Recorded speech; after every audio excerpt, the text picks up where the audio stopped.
A ver, Muy bueno, del tiempo. Bueno, gente, buenas tardes, noches a todos. Bienvenidos ya a esta última charla del curso de posgrado, el 19 curso de la Facultad de Ciencias Médicas de la Universidad Nacional de Rosario. Bueno, muchísimas gracias por estar nuevamente. Gracias, ya terminamos otro año más. Veremos el año que viene cómo lo vamos ideando para el curso ya el 20. Ya tenemos varias ideas con Fernando y la idea, vamos a ver, ya tenemos que festejar también los 100 años de la Cátedra de Urología de la Facultad de Rosario.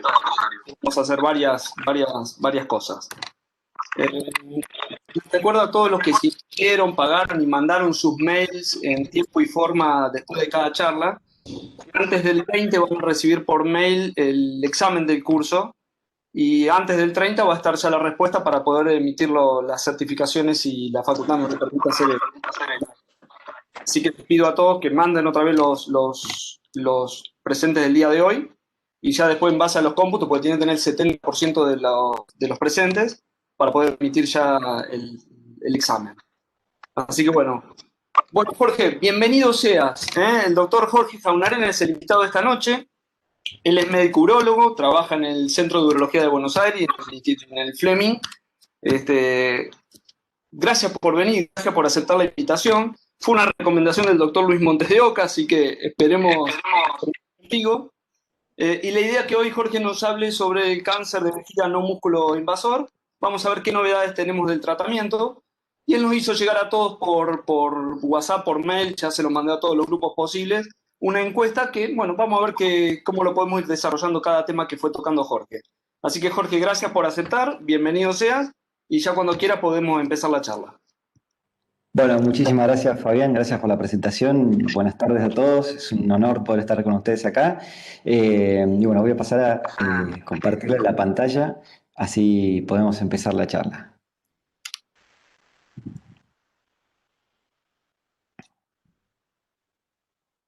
No sé si ahí se ve la presentación. Sí, iniciala para presentar en pantalla completa.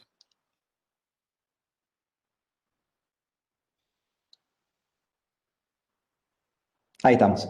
Bueno, entonces vamos a hablar del cáncer de vejiga no músculo invasor y especialmente nos vamos a focalizar en el tratamiento actual. Estos son mis conflictos de interés para esta charla. A manera de introducción, la clásica diapositiva, pero que nunca está de más repetir, el cáncer de vejiga es el segundo cáncer urológico en frecuencia. Fíjense acá, el cuarto cáncer en hombres por incidencia anual y es la octava causa de muerte por cáncer en hombres. Así que un tumor importante y al cual le tenemos que prestar mucha atención. Es parte de la actualidad también, fíjense, este artículo es de Infobae, o sea, es de divulgación. El 30 de mayo de este año hay 10 casos nuevos de cáncer de vejiga por día en nuestro país, es decir, 3.600 casos nuevos al año. Así que, como decía antes, una enfermedad relevante y a la cual no podemos dejar de prestar atención. Y además, estas son proyecciones de la Organización Mundial de la Salud. El 2018 estamos en nuestro país 3.600 casos al año, proyectan un 59% de aumento en la incidencia para 2040, es decir, para los próximos 20 años vamos casi a duplicar la incidencia de cáncer de vejiga en nuestro país. Contra lo que uno podría pensar, porque a pesar de que las técnicas de diagnóstico y tratamiento van avanzando y evolucionando, la incidencia casi se duplica en los próximos 20 años. Así que, lamentablemente o por suerte, esto nos va a dar mucho trabajo a los urólogos en los próximos años. Fíjense también las proyecciones para Latinoamérica y el Caribe, lo mismo, se duplica la incidencia de cáncer de vejiga. Así que este es un tema fundamental y por eso me parece que es muy actual y muy interesante que podamos discutirlo hoy. Me pareció que la forma de quizás de poder refrescar un poco la charla sobre este tema que se ha hablado tanto era a través de casos clínicos, por eso les agradezco a todos los que participaron en la encuesta, tuve más de 90 participantes, así que creo que las respuestas nos van a enriquecer y nos van a permitir poder discutir casos que en muchos son polémicos o como van a ver tienen una gran diversidad en las conductas que los distintos urólogos deciden tomar. Vamos a empezar con el primer caso, es un paciente de 55 años sin antecedentes importantes que por ecografía presenta hallazgo de un pólipo de 15 milímetros en la cara lateral izquierda de la vejiga. Se realiza la RTU, como se ve ahí en la foto, un pólipo papilar bien exofítico con base de implantación angosta, pequeño, de 15 milímetros, y la resección es completa. La pregunta es, ¿qué conducta tomamos con respecto al posoperatorio inmediato de este pólipo único de aspecto, digamos, no tan agresivo y el cual fue resecado en forma completa? Estas fueron las opciones. Lavado vesical continuo durante al menos 18 horas, la cual eligieron un 23% de los participantes. Instilación de quimioterapia intravesical, un 26%. Lavado durante un tiempo prudencial y alta ambulatoria, un 32%. Y no coloca sonda, dado que el pólipo es pequeño y no sangrado, un 12%. Es decir, si tuviéramos que repartir, fíjense que la mitad de los participantes optaron por tomar algún tipo de conducta adicional, además de la resección. En un caso fue en un 26% quimioterapia, en el otro caso un lavado vesical durante un tiempo prolongado. Por supuesto que en la vida real, podríamos decir, este es el clásico pólipo que uno opera y quiere mandar de alta ambulatoria. La verdad es que uno casi que le da lástima dejarlo internado. Pero bueno, vamos a evaluar a ver por qué es importante que en estos casos hagamos algo más. Entonces, los tumores de bajo riesgo, ¿sí? Son tumores que, como la palabra lo dice, a ver, no ponen en peligro la vida del paciente, tienen una tasa de progresión muy baja. El tema es que recidivan y recidivan en un 30-40% a 5 años. Es decir, son pacientes que vamos a volver a ver probablemente con un nuevo pólipo en la vejiga. Es por eso que es importante hacer algo más. Entonces, lo que las guías nos hablan es de la instilación única de quimioterapia en el posoperatorio como alternativa, dado que se disminuye el riesgo de recurrencia en un 35%. Tenemos distintas alternativas, la mitomicina C es quizás la más frecuente, la más conocida, pero también se puede instilar epirubicina o gentamicina. Lo mejor es hacerlo dentro de las primeras 24 horas después de la RTU y idealmente si podemos dentro de las primeras 2 horas es mejor. Y si el paciente puede retener la medicación, la quimioterapia entre 1 y 2 horas en la vejiga, eso nos logra el mayor efecto quimioablativo de las células que hayan podido quedar flotando en la vejiga o aquellas que estén levemente adheridas al lecho de resección. Fíjense, esta es una revisión sistemática que se publicó en 2016, en la cual compararon a los pacientes que recibían una instilación única del posoperatorio versus aquellos que no la recibían. Y como pueden ver, por supuesto que en bajo riesgo lo que nos importa es la recurrencia, y hubo una reducción absoluta del 14% en la recurrencia a largo plazo para aquellos pacientes que habían recibido una instilación única de quimioterapia posoperatoria. La pregunta es, entonces, ¿qué pacientes se van a beneficiar o a qué pacientes se los puede indicar? Entonces, en este forest plot, acá que quizás es un poco confuso porque hay un montón de datos, pero de alguna manera resume cuáles son los pacientes que se benefician de recibir la quimioterapia en el postoperatorio inmediato. Y acá, en la siguiente diapositiva, se los muestro quizás más fácil de entender. Entonces, la quimioterapia no es para todos. No es efectiva en los pacientes que tienen más de una recidiva por año. Esos pacientes no se benefician del tratamiento y no es efectiva en los pacientes que tienen un riesgo de recurrencia por el nomograma de la EORTC mayor a 5. ¿Qué quiere decir eso? Son los pacientes que tienen muchos tumores o que tienen tumores grandes, mayores a 3 centímetros, o que tienen tumores que invaden la lámina propia, es decir, tumores T1. Pero entonces vamos a concentrarnos. ¿A quién sí se los tendríamos que hacer? Los pacientes que debutan con un tumor de vejiga, es decir, tumores primarios, que pueden ser hasta 7 pólipos, todos menores de 3 centímetros, o si no, aquellos tumores quizás más grandes, pero que son papilares y únicos, ¿sí? Tumor primera vez, pólipo mayor a 3 centímetros único, hacerle quimioterapia, y finalmente a un tumor papilar único recurrente, pero que reciba luego del año de la última RTU. Estos son los pacientes que se van a beneficiar de recibir una instilación de quimioterapia intravesical. Por supuesto que la pregunta o el planteo que surge en la vida real es, esto es muy difícil de conseguir. No tengo la forma de tener la quimioterapia en el postoperatorio inmediato, no tengo la autorización de la obra social, no tengo los medios para prepararla o para tenerla en farmacia, etcétera, etcétera. Entonces, grandes, la verdad es que las obras sociales se logra que lo autoricen si uno emite la orden anteriormente. Aunque no tenga un diagnóstico histopatológico, el hecho de que tengamos el aval de la bibliografía y una ecografía, una imagen preoperatoria que confirme que hay un pólipo en la vejiga, nos autoriza a pedir la medicación y en el caso de que no tenga indicación o de que no haya pólipo, la podemos devolver. Ahora bien, si no tenemos ninguna forma de conseguir quimioterapia en el posoperatorio inmediato, la otra alternativa es hacer un lavado vesical prolongado. Esto fue un ensayo clínico japonés que se publicó en 2016, que lo interesante es que compararon a aquellos pacientes que recibían mitomicina C como instilación única en el posoperatorio inmediato versus aquellos que recibían irrigación o lavado vesical continuo durante al menos 18 horas. El esquema era en las primeras horas un lavado más fuerte a 2 litros por hora y después lo iban disminuyendo hasta hacer un mantenimiento de 500 mililitros hora, que es el mantenimiento clásico que hacemos para las RTUs de vejiga.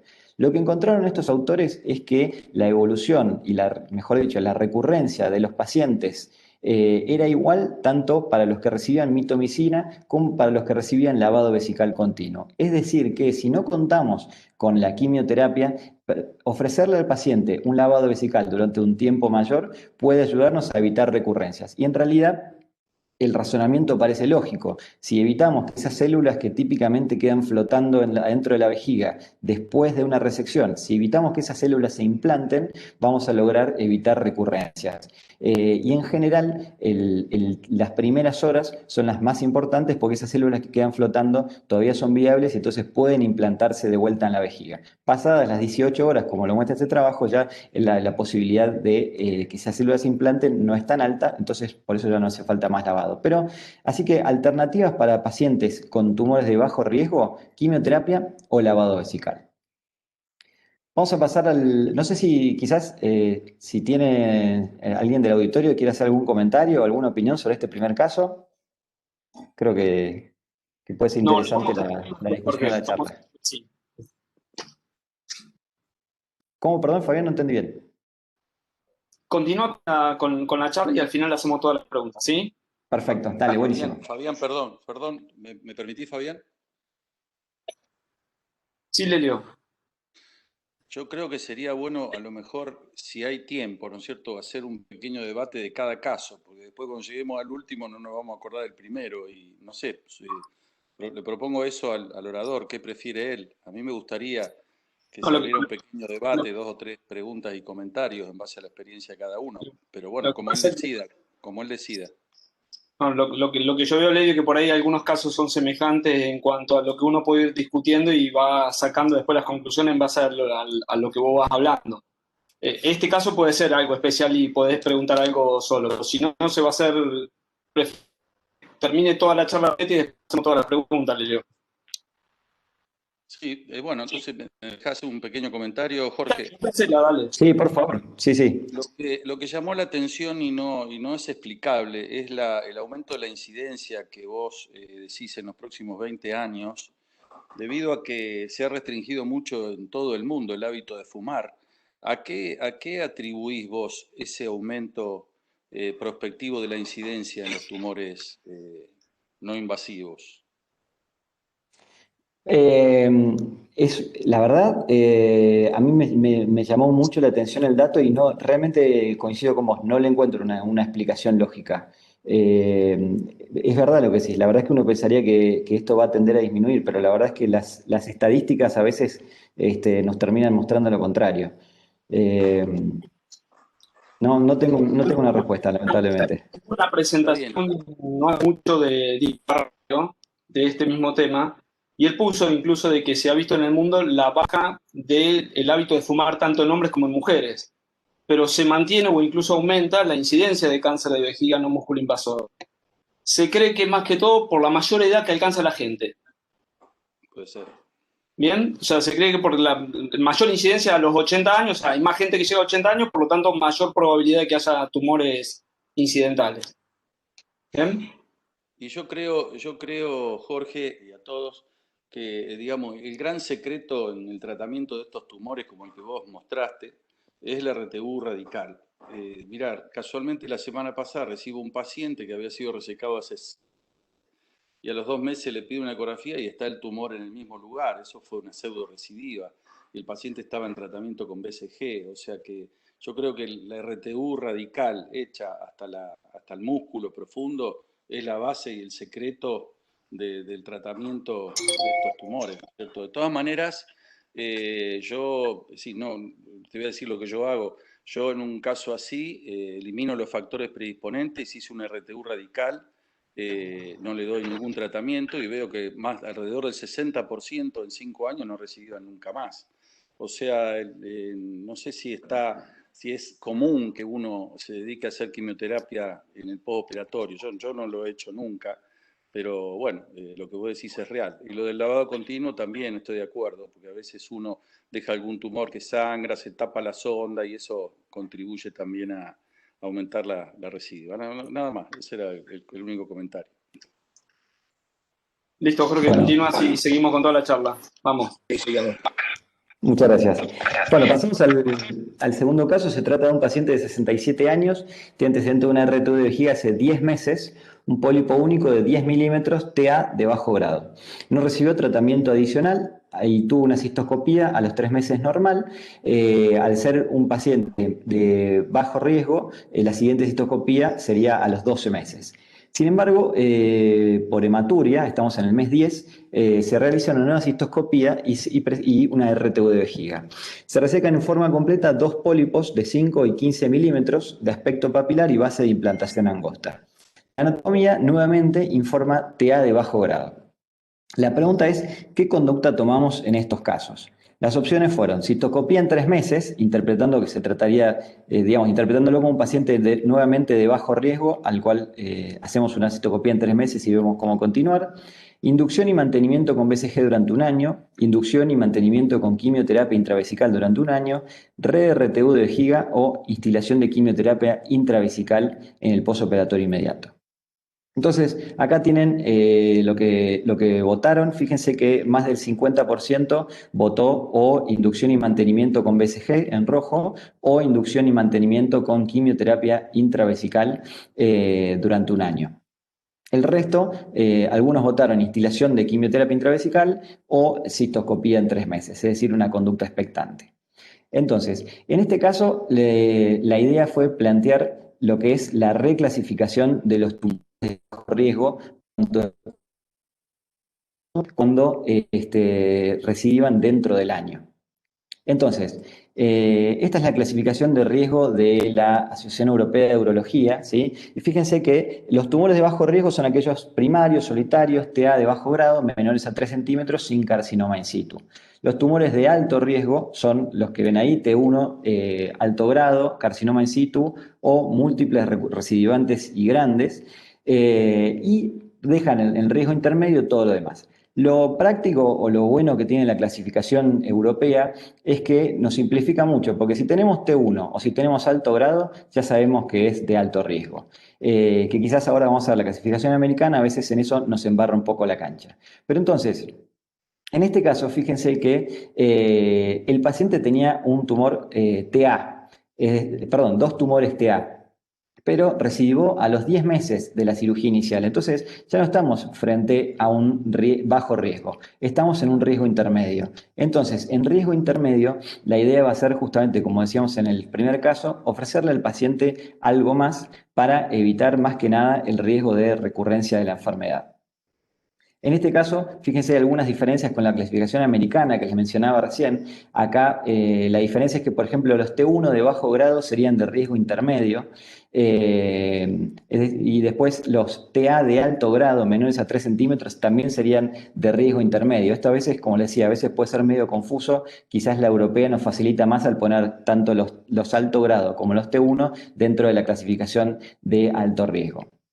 Sin embargo, más allá de estas pequeñas diferencias, lo importante es que los pacientes de riesgo intermedio pueden recidivar a los 12 meses hasta un 38% y a los 5 años o 60 meses hasta un 62% según la clasificación de riesgo de la EORTC. Es decir, tenemos pacientes que son altamente recidivantes aunque tienen bajo riesgo de progresión.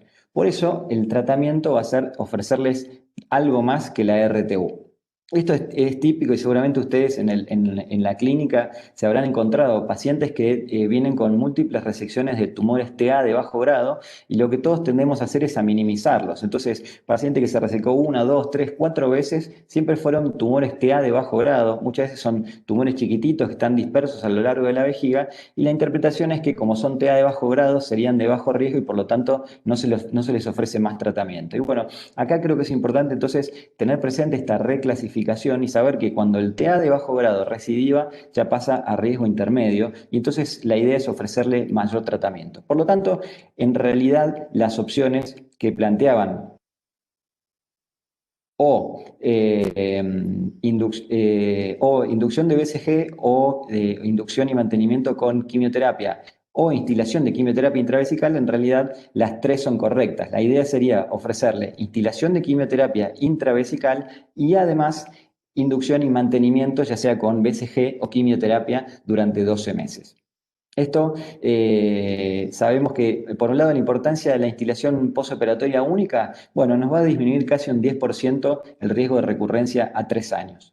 Y por otro lado, la quimioterapia, en este caso un estudio de mitomicina C mantenimiento versus la R2 sola, nos va a disminuir el riesgo de recurrencia un 44% con una reducción absoluta del 14%. Es decir, ofrezcámosle algo más a estos pacientes para evitar que vuelvan a tener una nueva recurrencia.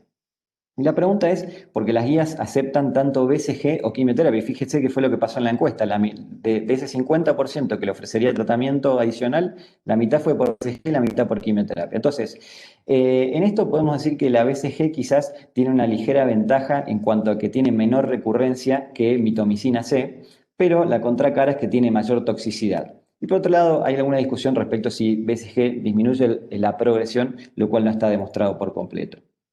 En este trabajo, lo que se estudió fue BCG versus mitomicina C y lo interesante fue que hubo un 74%, es decir, una gran mayoría de pacientes de riesgo intermedio, que es la población que estamos viendo en este caso.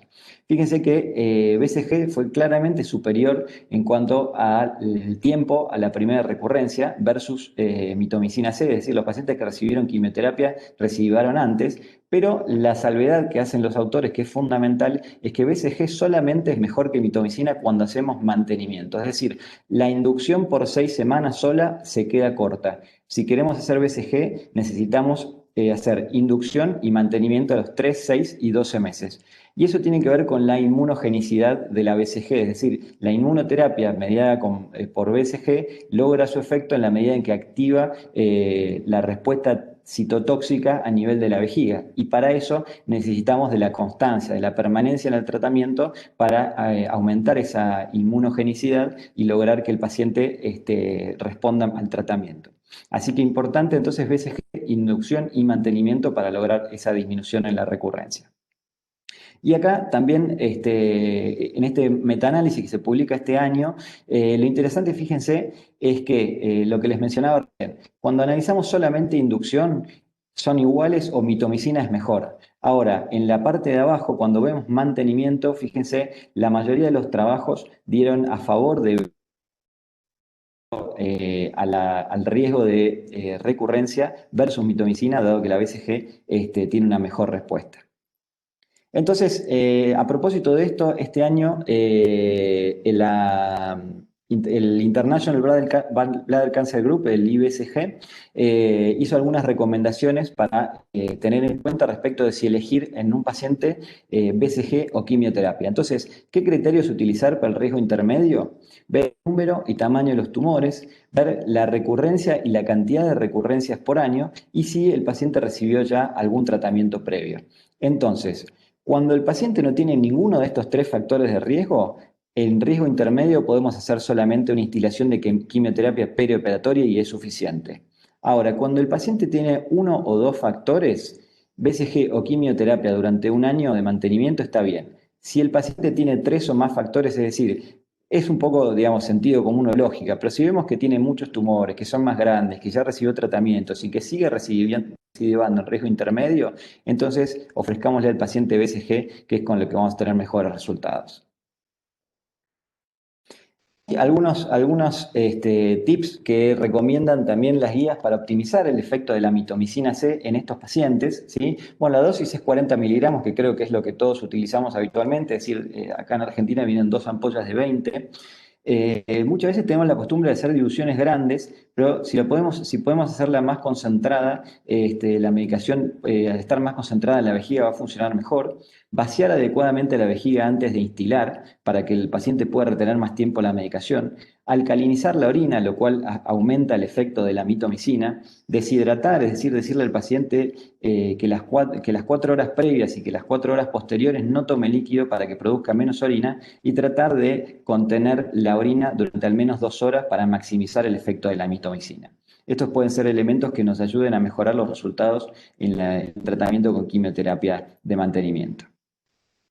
Pasando al tercer caso, se trata de un paciente de 67 años, extabaquista, hipertenso, diabético, que se hizo una RTU de vejiga hace 9 meses. Se resecaron 2 pólipos de 20 y 30 milímetros y la anatomía informa carcinoma uroterial papilar de alto grado T1 con músculo presente en la muestra. El paciente se hizo una RRTU que informó cistitis crónica. Posterior a esto, recibió inducción con BCG, 6 aplicaciones, y después mantenimiento a los 3 y 6 meses. Ahora, en la cistoscopía de control, es decir, la cistoscopía de los 9 meses, este es un paciente que lo clasificamos de alto riesgo por ser un T1 de alto grado, por lo tanto, hacemos seguimiento y control cada 3 meses durante los primeros 2 años, así que esta es la tercera cistoscopía que le hacemos al paciente, y presenta un pólipo papilar de 20 milímetros.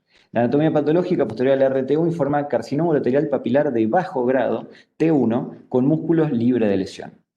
Se hace una RRTU, la cual informa un granuloma de células gigantes, es decir, ausencia de enfermedad. La pregunta es: ¿qué tratamiento le ofrecemos a este paciente? Las opciones: continuar con BCG mantenimiento por 2-3 años, como continuaríamos con un paciente de alto riesgo; reinducir con BCG por 6 y luego mantenimiento durante 2-3 años; cistectomía radical; inmunocianina, inducción y mantenimiento; un protocolo de investigación y otras alternativas. Pasando a lo que se votó, fíjense que la gran mayoría, el 33% votó continuar con el mantenimiento de BCG y el otro 42% reinducir con BCG. Es decir, el 75% de los que votaron se inclinaron por continuar con BCG en este paciente. Entonces, quizás este es un lindo paciente, después al final, como decíamos, lo podemos discutir. Es interesante qué hacer en estos casos. Tenemos un paciente que es de alto riesgo, que viene haciendo lo que se llama BCG adecuada, que consiste en recibir inducción al menos 5 instilaciones y el primer mantenimiento al menos 2 de 3. Y además este paciente continuó y recibió la BCG y aún así presenta una recidiva, pero en la recidiva vemos una cierta respuesta al tratamiento, dado que anteriormente teníamos alto grado y ahora estamos con un T1 de bajo grado. Entonces, la pregunta es, ¿qué tipo de respuesta tuvo este paciente? Entonces, vamos a hablar de 3 cuestiones importantes que creo que se derivan de este caso clínico. El primero es el valor de la RRTU, el segundo es cómo tratamos a los pacientes de alto riesgo, y en la tercera, quizás la más polémica, es cómo manejamos los pacientes no respondedores a BCG. Entonces, la importancia de la RRTU se ha discutido muchísimo, es motivo de gran debate. Lo que se ha visto es que el tumor es TA o T1, pero de alto grado, hay un 51 a 58% de persistencia de la enfermedad y un promedio de 10% de subestadificación. Estos números, yo sé que en general los urólogos somos escépticos, en general siempre pensamos que en nuestras manos la RTU de vejiga de tumores de alto grado tiene mejores resultados. Y es cierto también que quizás estas estadísticas que vienen de Estados Unidos muchas veces quizás son de centros académicos donde sospechamos que la RTU la puede haber hecho algún urólogo en formación, quizás con menos experiencia, y que en esos casos haya mayor riesgo de persistencia de la enfermedad, o de que la resección no sea completa. Sin embargo, lo interesante es que reportes de muchos centros informan esto de la persistencia, sobre todo de los tumores T1 de alto grado, y muchas veces de la subestadificación cuando no hay músculo presente en la muestra. ¿Cuáles son las indicaciones absolutas de RRTU o a quién deberíamos hacérselo siempre?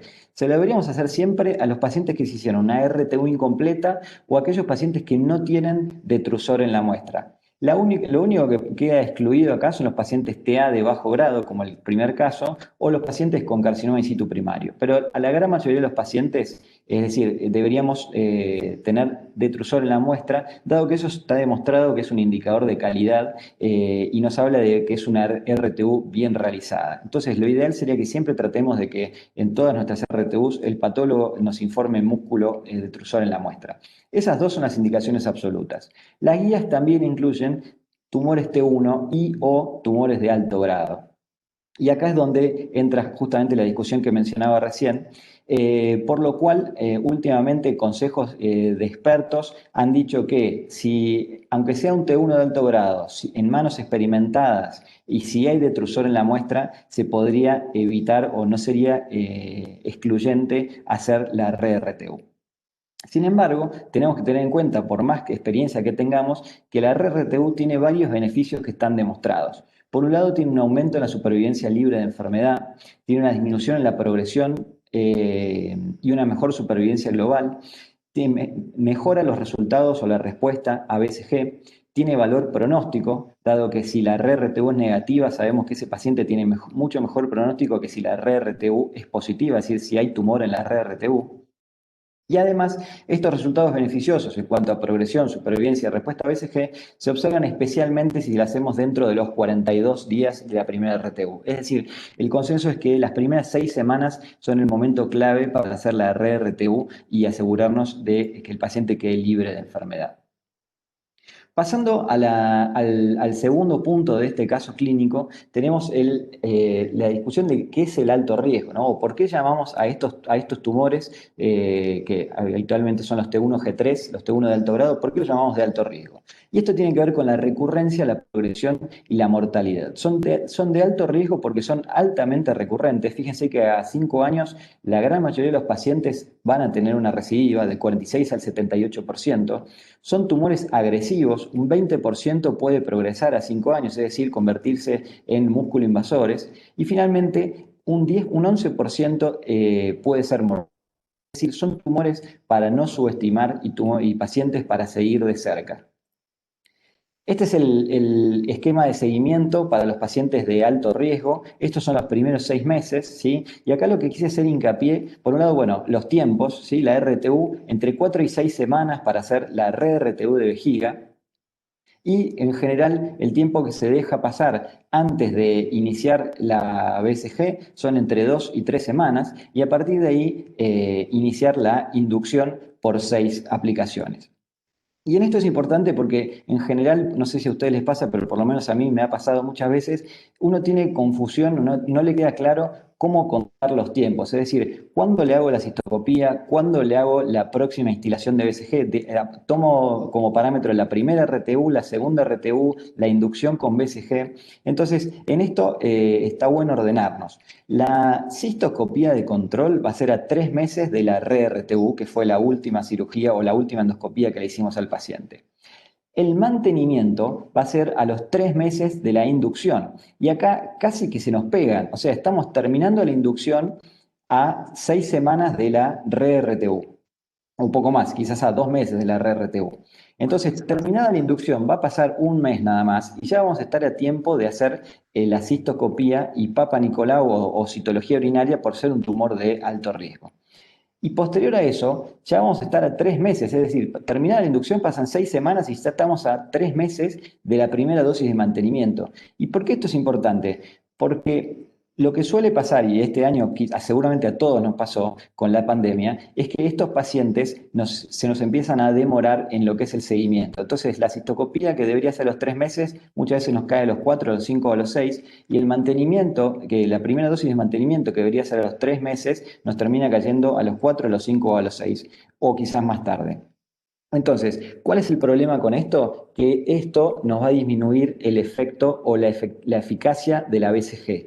¿Por qué? Porque como les mencionaba hace un rato, la eficacia de la BCG está dada por la estimulación permanente del sistema inmunológico al nivel local en la vejiga. Es decir, cuanto más inflamemos a la vejiga, cuanto más estimulemos esa respuesta inmunológica en la vejiga, mejor va a ser el control de la enfermedad. Por lo tanto, es importante que no nos demoremos demasiado en lo que es el tratamiento con las instilaciones de mantenimiento. Entonces van a ser a los 3 meses, a los 6 meses y después ahí sí vamos a tener un descanso mayor en el cual, como vemos acá, vamos a llegar al mantenimiento de los 12 meses. Pero como vamos a mencionar ahora en un rato, es importante la cantidad total de BCG que recibe el paciente a lo largo del primer año después del diagnóstico de su tumor de vejiga.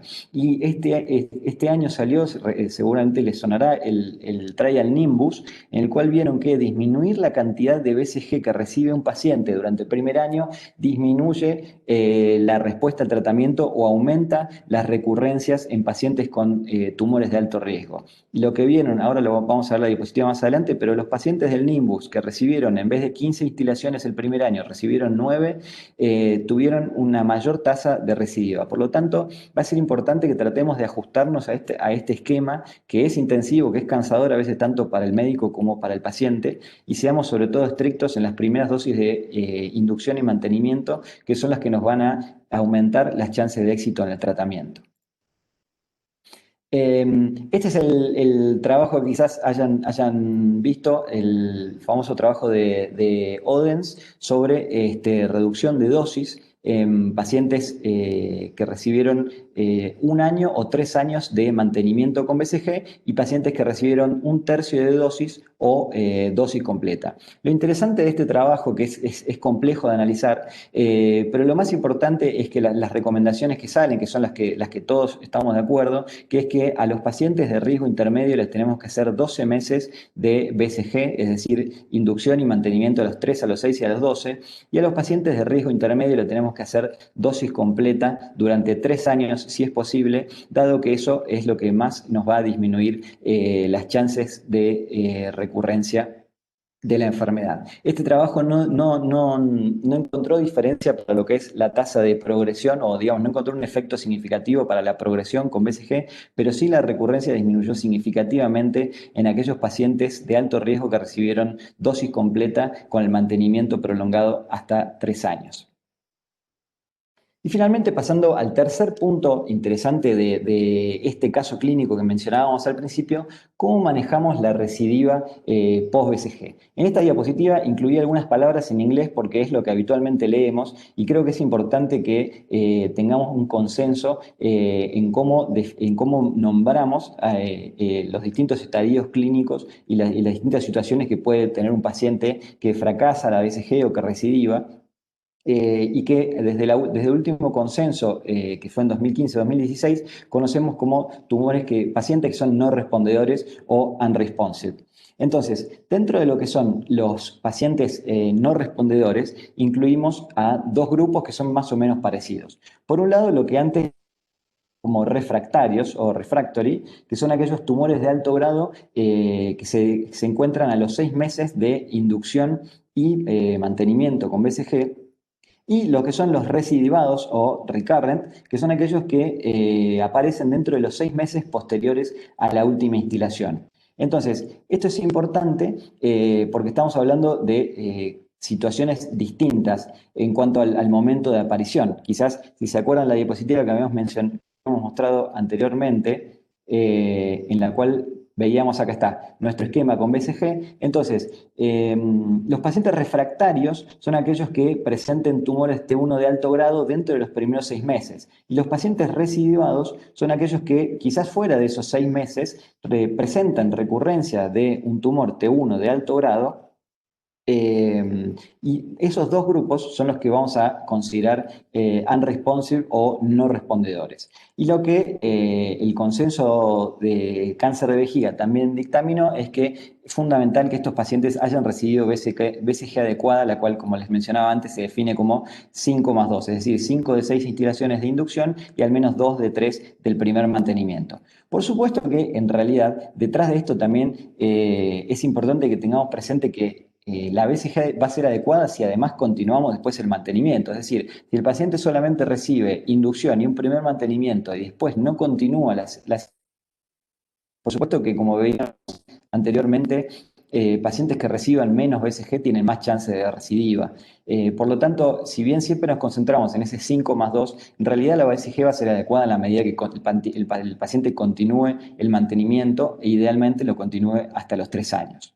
Entonces, la pregunta acá, que es lo que se desprendió de lo que todos votaron, es ¿a qué pacientes reinducimos con BCG? Y si se acuerdan, el gráfico de torta, la gran mayoría había votado o reinducir en un 42% o continuar con BCG en un 32%. Entonces, ¿a quiénes reinducimos con BCG? A lo que antes se llamaba tumores resistentes, que son los pacientes que tienen una recidiva de menor grado. Por ejemplo, el paciente que presentamos en este caso, si se acuerdan, era un T1 de alto grado en la primera RTU, pero en la RTU de los 9 meses fue un T1 de bajo grado. Entonces, estos son pacientes que podríamos reinducir. También podemos reinducir a los pacientes que tienen carcinoma in situ presente post-inducción solamente, es decir, aquellos pacientes que a los 3 meses en el primer control cistoscópico o en la primera cistoscopía o RTU presentan todavía carcinoma in situ, podemos continuar el mantenimiento o reinducir, dado que para el carcinoma in situ los 3 meses no son un parámetro claro y la indicación es continuar. Y después, aquellos pacientes recaídos o recidivados más allá de los 12 meses de iniciado el tratamiento.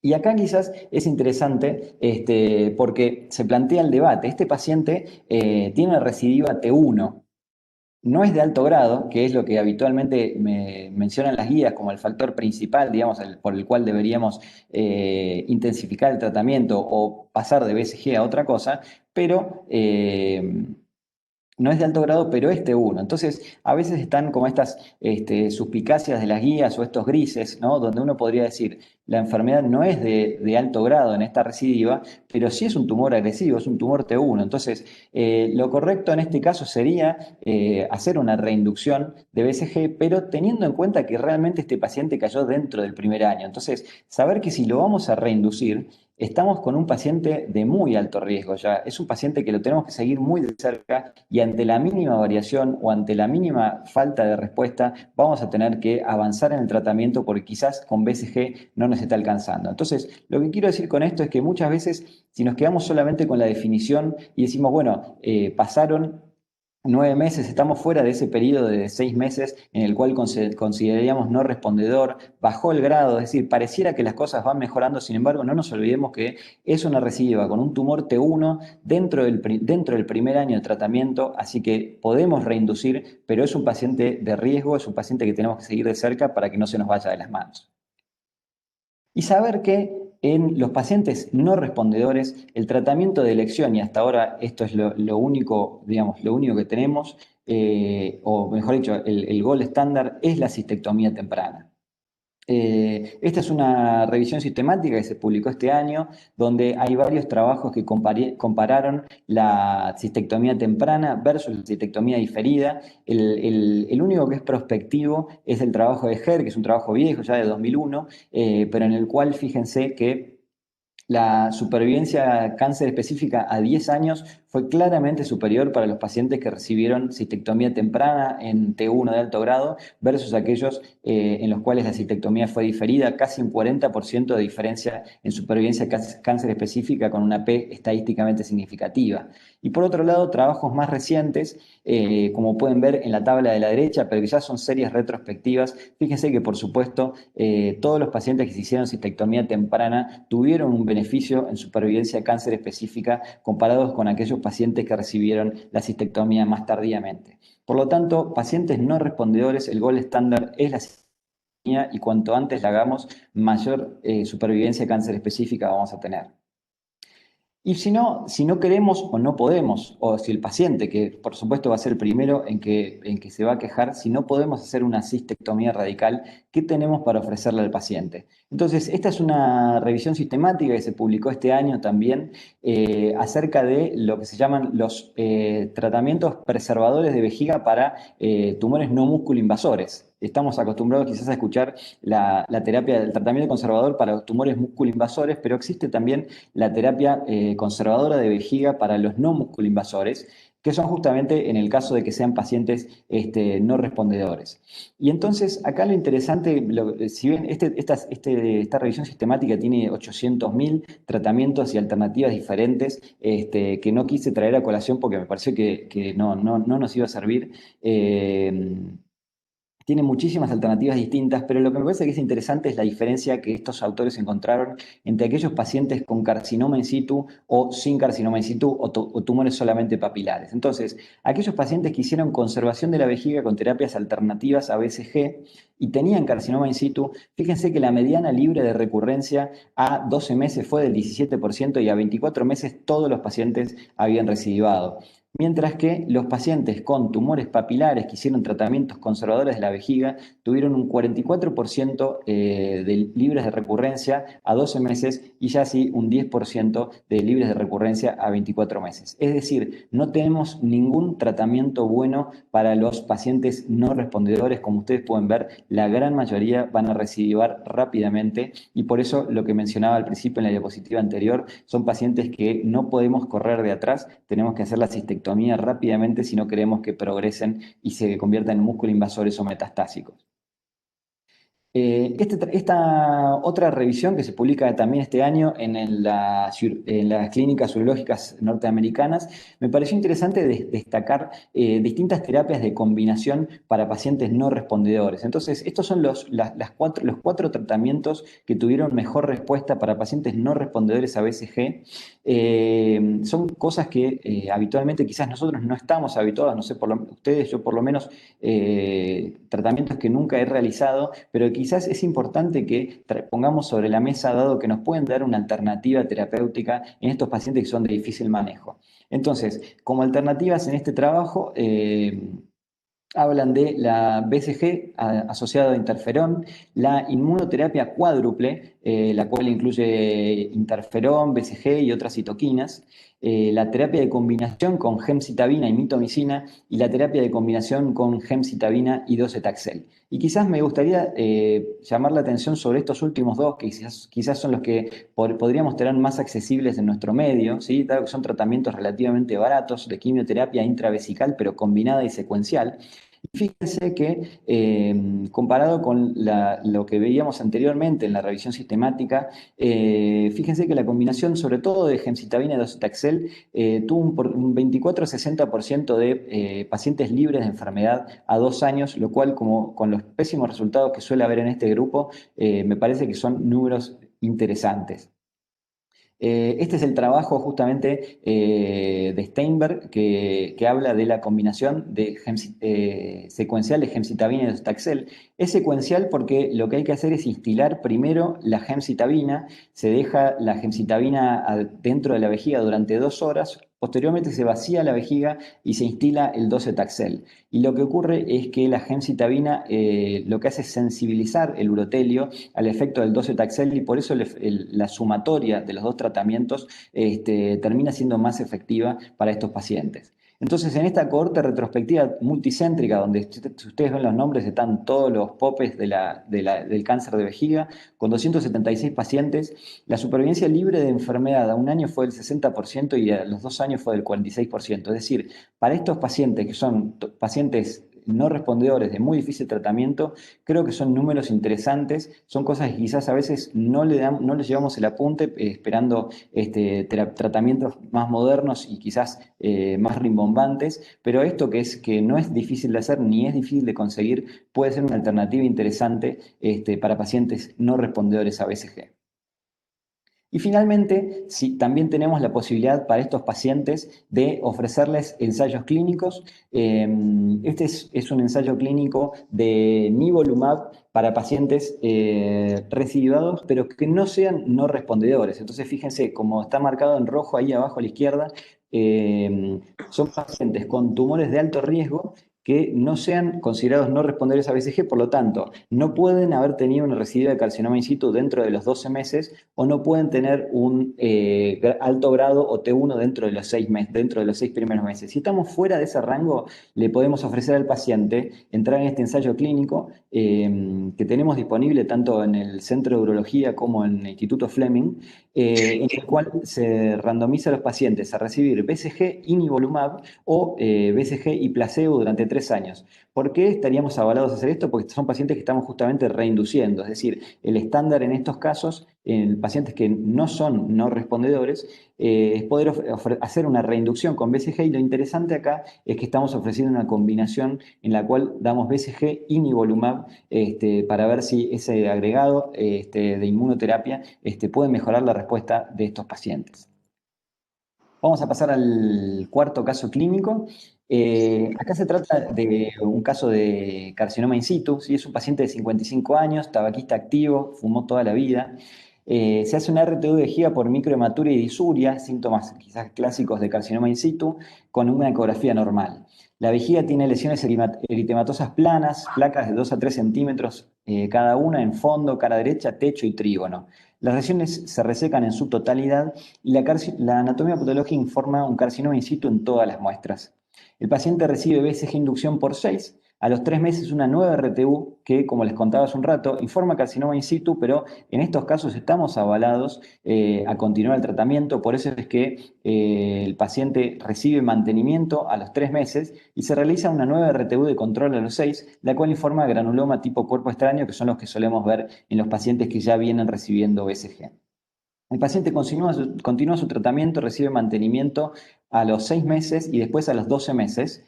Y a los 15 meses de la primera RTU presenta una recidiva con carcinoma in situ en fondo y cara derecha. La pregunta es: ¿qué tratamiento le indicamos? Cistectomía radical, reinducción, inmunocianina, pembrolizumab o continuar mantenimiento con BCG. Y acá están, como ustedes pueden ver, la gran mayoría de los que votaron, 61% votó por cistectomía radical, un 15% por reinducción y un 16% por pembrolizumab. Entonces, lo interesante acá es discutir en este caso clínico cómo manejamos los pacientes con carcinoma in situ recidivado. Entonces, este trabajo que se publicó hace varios años, lo interesante es que destacaba la importancia del tiempo a la recidiva y la cantidad de recidivas previas en el carcinoma in situ como factores de mal pronóstico. Como mencionábamos anteriormente, los pacientes con carcinoma in situ son los pacientes más peligrosos, los que tienen más chance de progresar en enfermedad músculo-invasiva, y por eso tenemos que estar muy atentos a los indicadores de agresividad que estos pacientes nos pueden dar. Entonces, fíjense que los pacientes que tenían 2 o más recidivas en el Kaplan-Meier de la izquierda, los que tenían 2 o más recidivas por tratamientos previos con BCG, tenían una mucho peor respuesta al tratamiento, es decir, la mayoría recidivaban. Y por otro lado, en el Kaplan-Meier de la derecha, fíjense que aquellos que recidivaban más de 12 meses después de iniciar el tratamiento les iba mucho mejor que aquellos que recidivaban dentro de los 12 meses o aquellos que se consideraban refractarios. Entonces, ahí de acá se desprende ese consenso en el cual tomamos los 12 meses como umbral para marcar a qué pacientes con carcinoma in situ tenemos que seguir más de cerca o ser más agresivos en el tratamiento. Y algo, bueno, que digamos, seguramente lo han escuchado, pero que se viene hablando mucho y este año se hizo aún más hincapié, es el tratamiento con pembrolizumab para los pacientes no respondedores a BCG que tienen carcinoma in situ. Este fue el abstract que se presentó este año en el Congreso Europeo de Urología, donde presentaron la cohorte A del Keynote 057, que es este ensayo clínico de pembrolizumab para pacientes con carcinoma in situ. Y entonces en 102 pacientes con carcinoma in situ no respondedor encontraron una respuesta completa del 41% y una duración de respuesta completa a 16 meses, como pueden ver en el Kaplan-Meier que se ve ahí a la derecha. Entonces, es interesante porque esto surge como alternativa para pacientes que no se pueden o no se quieren que les podemos ofrecer. Y bueno, este ensayo clínico, digamos, sigue reclutando pacientes y vamos a ver los resultados definitivos, pero esto que presentaron como resultados preliminares fue suficiente para obtener la aprobación de la FDA el año pasado y recientemente la aprobación de ANMAT también para poder ofrecerle este tratamiento a nuestros pacientes con carcinoma in situ no respondedor. El lanzamiento del pembrolizumab tengo entendido que va a ser dentro de poco, pero ya tenemos aprobación de ANMAT para poder ofrecer este tratamiento a nuestros pacientes. Y finalmente existe también este ensayo clínico que es de nivolumab para pacientes no respondedores a BCG con carcinoma in situ que reciban dentro de los 12 meses de tratamiento. Por supuesto que en este caso no tenemos ninguna rama placebo porque son pacientes que no tienen otro tratamiento todavía y están randomizados a distintas combinaciones de nivolumab con otras drogas y nivolumab con BCG. Este ensayo clínico está abierto, está disponible en nuestro país, así que es otra alternativa que tenemos también para ofrecerle a nuestros pacientes con carcinoma in situ. Pasamos al último caso de esta noche. Se trata de un paciente de 60 años con antecedente de un carcinoma uterino de vejiga T1 de alto grado. Se hizo una RTU y re-RTU de vejiga y completó inducción con BCG por 6. Se hizo cistoscopías a los 3 y 6 meses, pero no recibió mantenimiento con BCG. Y a los 12 meses, por hematuria, se realiza una nueva RTU, en la cual presenta 2 pólipos de 10 y 15 milímetros. Se resecan en forma completa. La anatomía es un carcinoma endotelial T1 de alto grado, con carcinoma in situ asociado e invasión linfovascular. El letrozol está libre de compromiso tumoral. Se realiza una re-RTU, la cual informa un T1 de alto grado con músculo libre. La pregunta es qué tratamiento le propondría y las alternativas fueron reinducción con BCG, cistectomía, inmunocianina, protocolo de investigación. Y acá tenemos, fíjense que la gran mayoría votó por reinducción con BCG, un 34% por cistectomía y después la minoría por otras alternativas. Entonces, analizando un poco este caso en base a lo que ya venimos hablando, lo que me parece importante destacar es la cantidad de factores de alto riesgo o de muy alto riesgo que tiene este paciente. Fíjense que es un paciente que reciba dentro de los 12 meses, a pesar de que es cierto, a ver, la primera salvedad que tenemos que hacer es que no hizo BCG adecuada, hizo solamente BCG inducción. Pero aunque no haya hecho BCG adecuada, fíjense que es un paciente que reciba dentro de los 12 meses.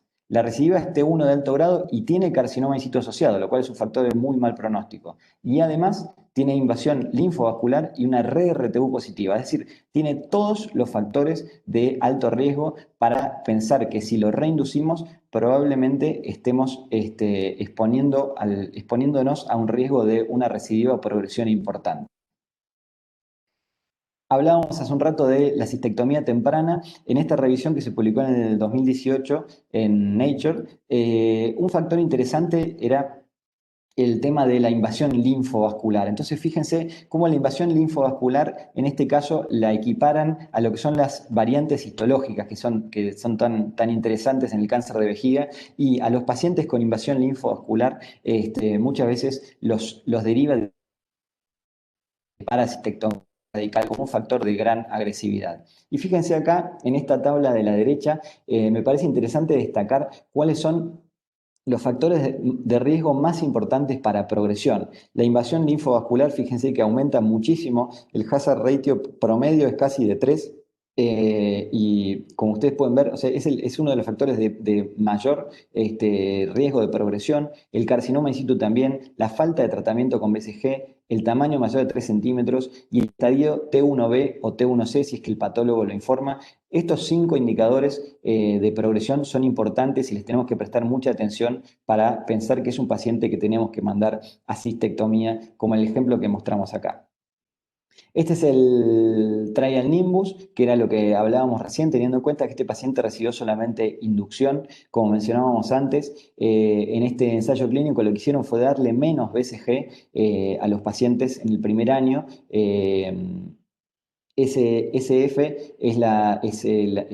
quiere decir la dosis estándar y RF es la dosis reducida. Entonces, fíjense cómo los pacientes que recibieron dosis reducida tuvieron un 60% más de probabilidades de recurrencia que aquellos que recibieron la dosis estándar. Por lo tanto, el gran riesgo que corren los pacientes cuando no hacen la BCG en forma adecuada, y lo importante que es que tratemos de administrar todas las dosis correctas. En conclusión, en base a los casos clínicos que vimos esta noche, cuando tengamos pacientes de bajo riesgo, no los subestimemos y tratemos de pensar si les podemos ofrecer una quimioterapia en el postoperatorio inmediato o un lavado vesical más prolongado para disminuir las posibilidades de recurrencia. En riesgo intermedio, recordemos reclasificar a los pacientes recidivados y no los sigamos interpretando como pacientes de bajo riesgo. Aunque tengan tumores TA de bajo grado, si recidivan los tenemos que pasar a riesgo intermedio y les tenemos que ofrecer más tratamiento. En riesgo alto, seamos constantes en el mantenimiento. Tratemos de que los pacientes hagan BCG adecuada, que es el factor más importante para evitar la recurrencia. Y en pacientes no respondedores, no dejemos escapar la chance de cistectomía curativa, aunque a veces podamos arriesgarnos a dar sobretratamiento, no dejemos escapar a aquellos pacientes que podemos curar. Muchas gracias. Jorge, excelente la charla, muchísimas gracias a vos. Muy completo, realmente muy completo. Con los casos clínicos uno puede empezar a ver cosas que uno por ahí, todos juntos, ¿no? Déjame antes de continuar con esto, bueno, agradecer por supuesto, como hiciste vos al principio, al laboratorio Teva que nos permite que vos estés esta noche con nosotros. Y por último, otra vez al laboratorio LEA, gracias por permitirnos durante todo el curso, durante todo este año, que nos brindó incondicionalmente esta plataforma Webex para que puedan todos participar. Así que gracias a ambos laboratorios, ¿sí? Y por apoyarnos todos los años. Bueno, Jorge, excelente. Vuelvo a repetir. Creo que va a haber, todavía en el chat no hay preguntas, pero hay dos o tres cositas que por ahí podemos considerar todos. Empezando de atrás para adelante, que es lo que más uno se acuerda. Dale. Podemos empezar por el último caso, el caso 5. Ahí estamos. Perfecto, a ver.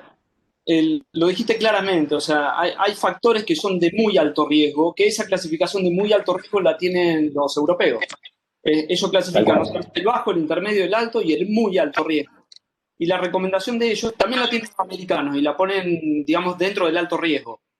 Pero la recomendación de ellos es siempre, digamos, siendo un paciente joven, o sea, tiene 60 años, con pocas comorbilidades y tiene invasión linfovascular, que es uno de los factores principales, la indicación clara, y habiendo hecho BCG, que no es lo ideal porque no hizo la adecuada, pero tiene una recomendación clara de hacer una citectomía. O sea, no tal vez de una reinducción. Si uno reinduce con BCG, por ahí progresa. Es el riesgo de todo esto, ¿no? Siempre se dice que la BCG está demostrado ante, digamos, evitar recurrencias, pero evita menos la progresión. Eso es lo que uno tiene que tener en cuenta. Tal cual, y además el tiempo que va pasando también, o sea, este paciente tuvo su debut hace 12 meses, ahora ya estamos a un año, tiene de vuelta enfermedad T1 de alto grado con muchísimos factores de alto riesgo, y generalmente el tiempo que tenemos que tener en la cabeza son los 12 meses. En general, si nos estiramos más de 12 meses o si esperamos a un paciente T1 de alto grado más de 12 meses, ya corremos el riesgo de progresar a enfermedad músculo-invasiva o a metástasis ganglionar. Por eso, acá es como que llama el caso a un cambio en la conducta. Bien, perfecto. Fer, ¿querés hablar algo? No, sí, por supuesto. Primero, como agradecer primero a todos los disertantes en nombre tuyo, Jorge. Tuvimos una serie de charlas, pero vos sos el último y el que vas a recibir en persona de esta charla, igual que a todos los otros colegas. A los participantes, al laboratorio por la plataforma que nos brindó y evidentemente y a todos los otros laboratorios que de una manera indirecta nos permitieron que cada uno de estos disertantes iban a venir presencialmente y que así todos lo pudieron permitir. Yo no sé si hay preguntas puntuales. Me gustaría que Lelio hagas unas palabras de despedida del 19º curso, porque el año que viene empezamos con otra racha. ¿Me escuchás, Lelio? Sí, perfectamente. La verdad que, Jorge, Me gustaría que... Te felicito fue muy didáctica la charla, la modalidad de presentación de casos siempre atrae y bueno, hiciste una actualización espectacular de este tema que nosotros estamos en permanente ejercicio. Y lo que quería comentar es un hecho puntual que a veces uno lo deja de lado, no lo tiene en cuenta. Es decir, teniendo en cuenta la edad de nuestros pacientes mayores de 60 años, muchos coexisten con patología prostática, sobre todo hiperplasia prostática benigna, por la cual se hallan en tratamiento con alfa bloqueantes o dutasteride. Y lo que yo quiero significar que en la RTU o en alguna de las endoscopías, si el paciente tiene sintomatología obstructiva o irritativa por su hiperplasia prostática, tiene una flujometría alterada y maneja residuos postmiccionales elevados, en el mismo acto aprovechar, hacer la citoscopía o la RTU y hacer la RTU bipolar de la próstata. Eso es muy importante porque está altamente demostrado que el residuo postmiccional mantiene los factores cancerígenos de la orina en contacto con las paredes de la vejiga y aumenta la recidiva. Es una cosa que a veces nos olvidamos, pero debemos tenerlo muy en cuenta. No sé si vos querés hacer algún comentario, Jorge, al respecto. Bueno, es interesante, en algún momento se planteó la duda de si uno podía hacer la RT de próstata de pacientes que resecaba la vejiga, estaba como la duda de si eso podía generar implantes en la próstata. La verdad es que eso nunca se demostró y se considera que se puede hacer con seguridad la RTU de próstata y vejiga en simultáneo.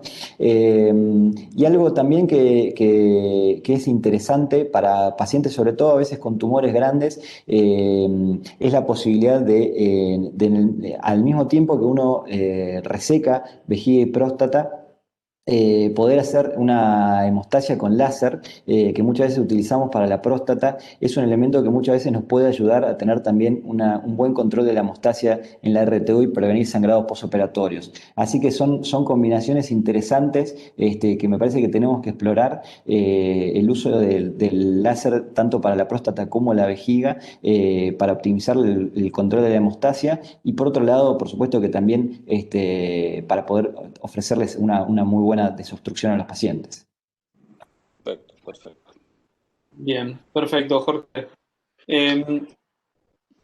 Con respecto a los otros casos, si querés vamos yendo para atrás, si alguien quiere preguntar algo, pero a ver, está esa revisión que marcaste de subclasificar el riesgo intermedio, que salió en una publicación de este año, pero ya viene hace rato.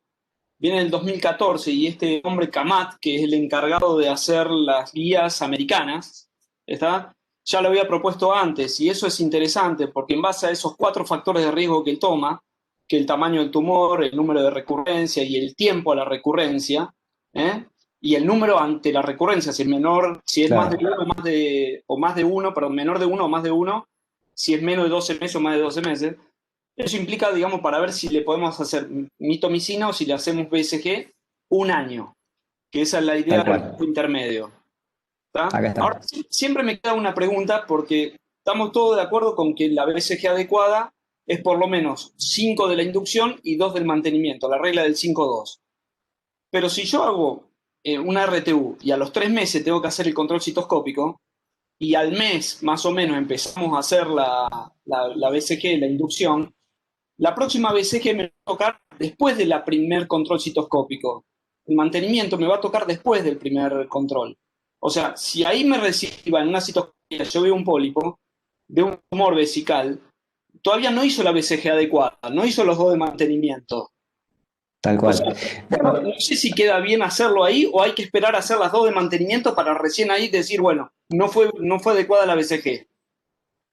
Claro, bueno, ahí en general, ahí está el esquemita que creo que a veces nos ayuda a pensar estos pacientes. Entonces, estamos parados a los 3 meses y hacemos la cistoscopía, para la primera cistoscopía de control post-inducción. Entonces, la idea es que si en esa cistoscopía, y supongamos que hay una recidiva, hacemos la RTU, si en esa RTU encontramos un tumor de menor grado, estamos avalados a reinducir o a continuar el mantenimiento. Y si en esa RTU encontramos carcinoma in situ únicamente, estamos también avalados a continuar el mantenimiento o a reinducir.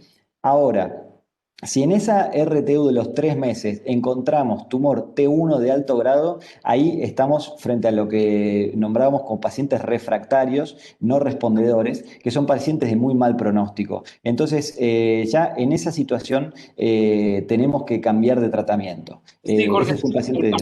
en eso estoy de acuerdo. Lo que no me cierra es que para decir que es no respondedor, tiene que ser una BCG adecuada.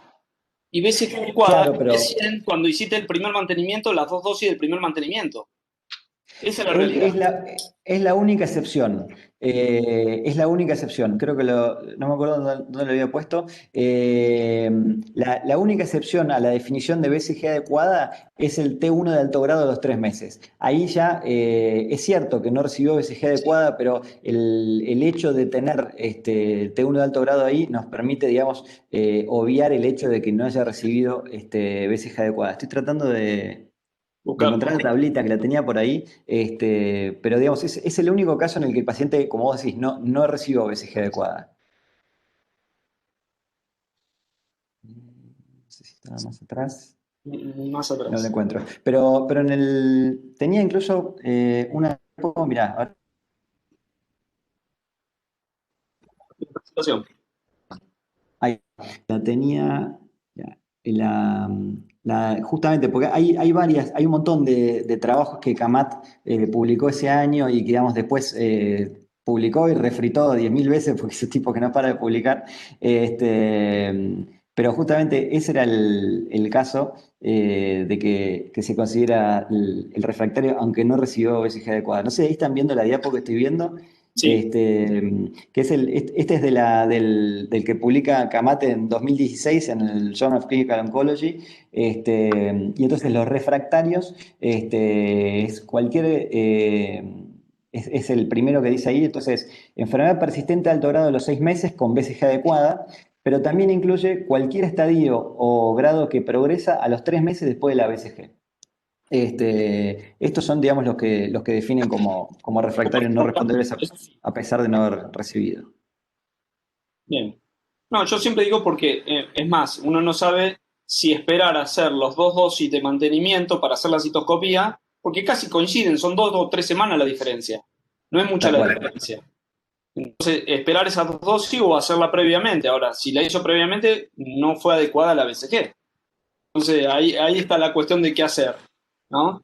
Y es cierto que quizás esa primera cistocopía de los 3 meses, bueno, salvo que pase esto, pero si no, digamos, en realidad también está bueno que el paciente reciba la BCG adecuada y después ver. Digamos, creo que es una discusión interesante, sobre todo porque estamos, digamos, recién empezando el tratamiento. La verdad es que ahí tampoco nos va a cambiar tanto 3 meses más, 3 meses menos, pero bueno, por supuesto que en realidad lo que uno podría pensar es que si ese paciente ya tiene T1 de alto grado, antes de hacer esos 3 ciclos de BCG mantenimiento, lo más probable es que, aunque le hagamos BCG mantenimiento, si tiene un T1 de alto grado activo, lo más probable es que la siguiente citocopía del tumor esté peor, porque si se acuerdan, uno de los factores más importantes de respuesta a la BCG, o digamos, uno de los predictores de respuesta a BCG es la resección completa.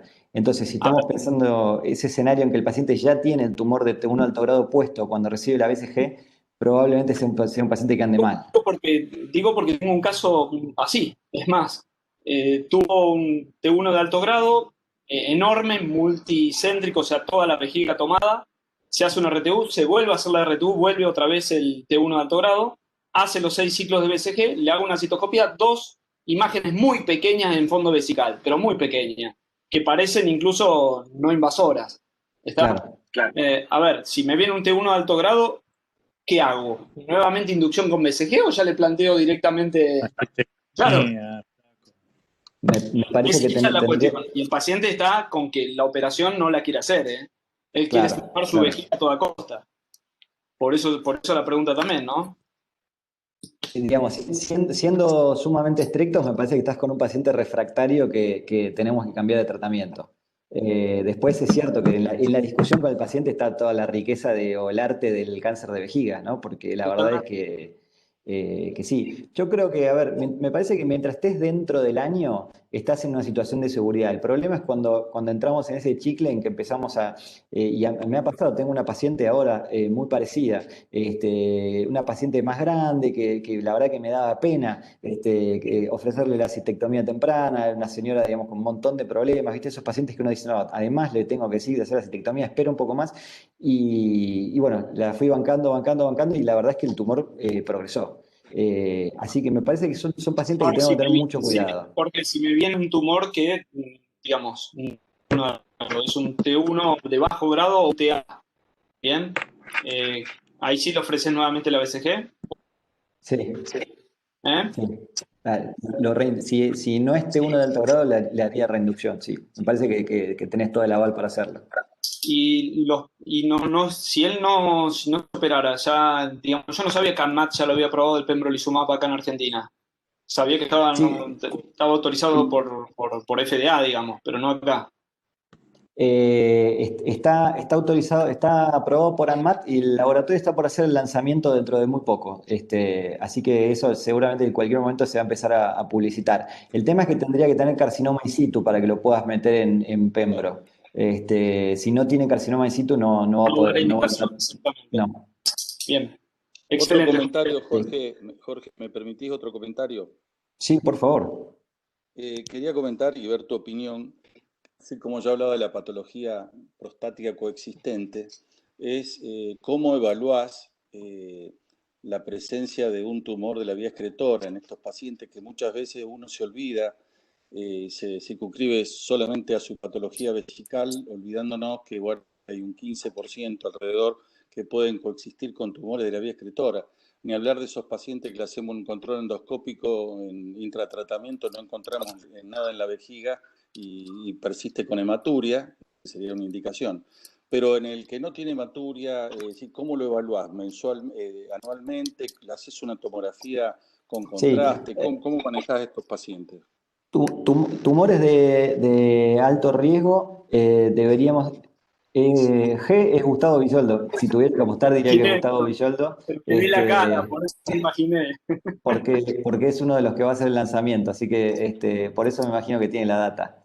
Contento, Entonces, contento el hombre. si es un tumor de alto riesgo, es urotomografía con contraste todos los años. Y además citología urinaria en todas las cistoscopías, que son los dos elementos que nos pueden ayudar a evaluar tumores de la vía urinaria superior. Y riesgo intermedio, vieron que siempre el riesgo intermedio es como que las guías lo dejan más a criterio de cada uno, pero sobre todo al principio deberíamos hacerles también tomografía del árbol urinario superior a esos pacientes para descartar patología. Y además sospechar patología de la vía urinaria superior o también de la uretra prostática en los pacientes que recidivan. Pacientes que recidivan, ser más exhaustivos en buscar patología en otro lado, con tomografía y con citología urinaria. Perfecto, perfecto. Los micrófonos, por favor, quien lo tenga prendido. Estás viendo televisión, cacho. Sí, MB. Sí, MB, pero Estás viendo bueno. No, noticias. no, no, no lo estás cautivando, Jorge. Alguno. Que no pase como el diputado Ameri, por favor, por favor, que no nos pase eso. Otra buena estrategia es poner la foto congelada, ¿no? Como. No, acá muchos se fueron a tomar mate, borran la cámara. Bueno, ahí, no sé si hay algún comentario más. Sabés que me gustaría que, Jorge, el tema del mantenimiento, cuando planteás que como mínimo, bueno, las dos, a los 3 y a los 6 meses como mínimo, y después de ahí en más seguir para hacer 2 o 3 años. Me gustaría que te explayases acerca del tema. Bien, a ver. El esquema utilizado. Claro, el esquema que usa el del AM, ¿entendés? O sea. Ok, sí. Nosotros tanto en el CDU como en Fleming usamos el esquema de LAM, o sea, inducción por 6, mantenimiento a los 3, 6 y de ahí en adelante semestral, 6, 12, 18, 24, 30 y 36. Lo ideal en alto riesgo sería tratar de llegar a los 2 años. Eso sería lo mejor que le podemos ofrecer al paciente. Y si llega a 3, mejor todavía, pero por lo menos tratar de hacer para alto riesgo un mínimo de 2 años. Tener en cuenta que en general los pacientes que pasen los 12 meses son pacientes que van a poder continuar con la BCG, porque el problema en general son los primeros 12 meses. Como tenemos tantas dosis repetidas de BCG a lo largo del primer año, son los pacientes que tienen más riesgo de intolerancia y de síntomas irritativos. Nosotros en general usamos la combinación de norfloxacina con fenazopiridina, que el nombre comercial es el Urotem-Dol, pero si no se pueden dar en forma separada, porque hay distintos trabajos que vieron que agregar una quinolona durante el mantenimiento con BCG puede mejorar la tolerancia. Entonces, muchas veces la estrategia que usamos es darle una quinolona y una fenazopiridina el día anterior a la instilación, el día de la instilación y el día posterior, lo cual nos ayuda mucho a mejorar la tolerancia. Así que eso, sobre todo el paciente es el primer año, sirve bastante. Después, lo otro que usamos ya para los pacientes que tienen cistitis muy fuertes es corticoides. Ya cuando la cistitis por BCG es fuerte, hacemos un corticoide de depósito e inclusive en los casos que sea necesario los mantenemos con metilprednisolona vía oral. Pero creo que lo que ayuda sobre todo a aguantar ese primer año, que es el más difícil, es combinar una quinolona con una fenazopiridina, ayuda bastante.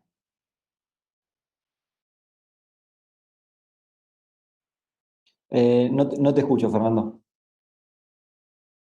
Pago para que no Ahí haya está. interferencias con el aire. No sé si hay más preguntas, si no, me gustaría ir cerrando, no sé, Fabián.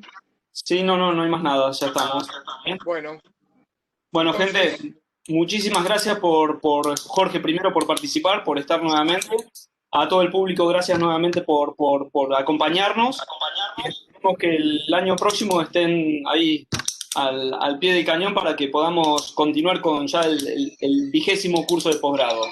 Así que bueno, bienvenidos sean todos y gracias, ¿está? Gracias por haber estado con nosotros y bueno, felicidades, si podemos decir algo, ya falta muy poco para las fiestas, así que gracias a todos por participar. Buenas noches a todos. Gracias, Fabián. Muchas gracias. Un abrazo grande a nos vemos todos. el año que viene. Gracias, chicos.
Bueno, Lu, ahí estamos. Bueno, Cuando puedas, bájame la... sí, sí te mando la grabación. Exacto. ¿Bien? Bueno, bárbaro. Muchas gracias Gracias a vos por y todo este buenas año. noches. Estamos... No, no es nada, no es nada. Hasta el año que viene. Dios quiera, dale. Cuídense todos. Bueno, igualmente, Chao, cuídense. hasta luego. Chao. Suerte.